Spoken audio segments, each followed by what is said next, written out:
To properly tension a belt on your machine, put the belt around the drive wheel and tracking wheel first, and then around your attachment. In this case, it'll just be the contact wheel. Pull your tracking arm all the way down, fully compressed, and pull your tool arm out. Then you tighten your tool arm down and release tension on your tracking arm. You can push it up a little bit if need be, but it shouldn't need a whole lot. You shouldn't have a whole lot of space right there on that gas spring.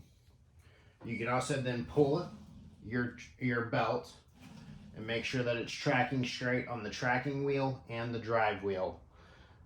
And it should be tracking straight on your attachment as well too. Then you can turn it on and go from there.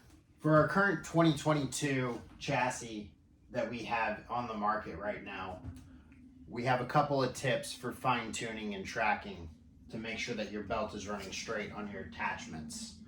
First thing to try is to make sure that your drive wheel is 7/16 away from the chassis when you tighten it down with the Allen key. The next thing to check is make sure that your bolt that is connected your tracking arm to your chassis only has that one spacer in the center of it, and that any washers are on the outside of that bolt assembly. Beyond that, if you're still having trouble tracking your belts, you find that they're veering to the left or the right, you can maneuver that drive wheel inside and out to move the tracking as well too. You can also take some of the washers, one or two of the washers on this bolt assembly, and move them to the inside, and that will also adjust your belt as well too on the machine.